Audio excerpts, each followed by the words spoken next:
What is up guys, my name is Gaming Guru and today I'm going to be showing you 5 ways pros hit more shots than you.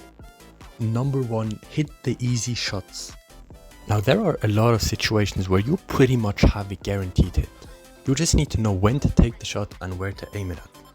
And what I mean by this is there's going to be a lot of situations where the enemy is standing very close to the wall or even hugging the wall as I'm doing right now. Now if the enemy is standing in the white box and I'm over here, of course it's not going to be a free hit. However, and oftentimes this is going to be the case, I'm on a similar width coordinate as he is, line up my shot parallel to the wall, boom, free hit. And don't forget to leave about half a block of distance between the wall and your shot to really maximize area denial. Because this way the enemy can stand here, but he also can stand over here. So with just one B shot you're covering the white area and an extra hitbox. His hitbox is going to be squished in between the wall and your shot. Now the key to doing this successfully is made up of 2 parts. For the first, you need to be able to recognize the situation. You need to be able to see and process that you can get a guaranteed hit out of your next shot. As for the second, you actually need to be able to do it, so you should practice the skill. Now the most efficient way to do this is simply by aiming near a wall every time you respawn. That way you can practice the skill while already playing the game. And before we move on, I just want to add that this applies to every single wall. Not just the long ones like this one here. It works on this 2-block wall, or the one in Hard Rock Mine, and even on the 1-block wall on Sneaky Fields. However, you'll need a better reaction time to take advantage of that position, because it's way easier for the enemy to escape. This brings us to the next point, number 2. I want to talk about pre-shots. Pre-shot basically means shooting a target before it can even get hit. And the most common example of this is probably going to be Piper Super. So you're pre-shooting where she's gonna land while she's still in the air. Now the thing is, a very new player might just not do this at all. So they'll wait until the cocoon expires to only then start shooting Charlie. And a good player might do something like this. He will pre-shoot Charlie, but she will still be able to hit him back. Of course in this case she's full HP, so she won't die to one shot, but it's very relevant when playing against Piper, because oftentimes when Piper's gonna use her super, usually she's one shot. So a great player is gonna pre-fire in a way that she can't shoot back.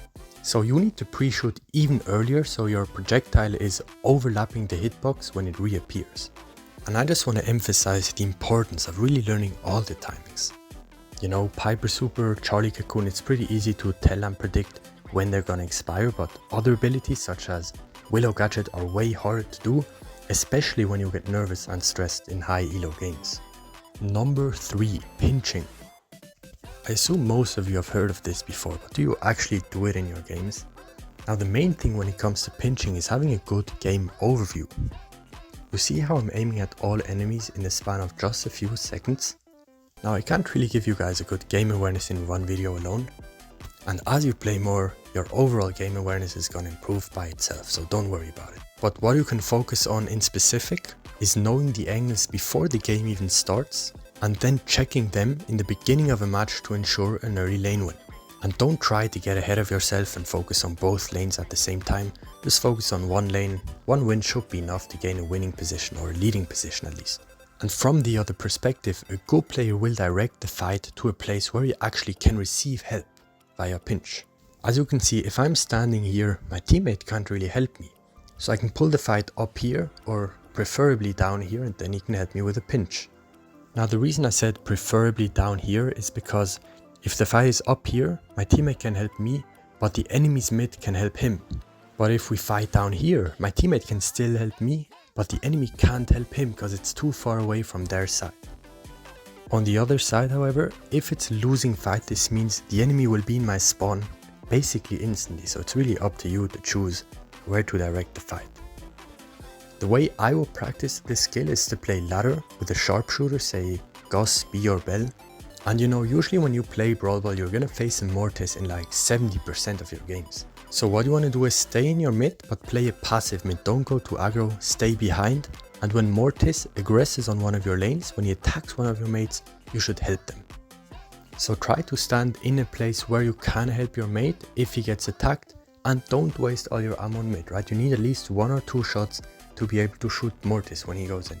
Speaking of not wasting all your shots, number 4, patience. I said it once and I'll say it many more times in the future on this channel. Patience is the single most important and difficult skill to learn in Brawl Stars.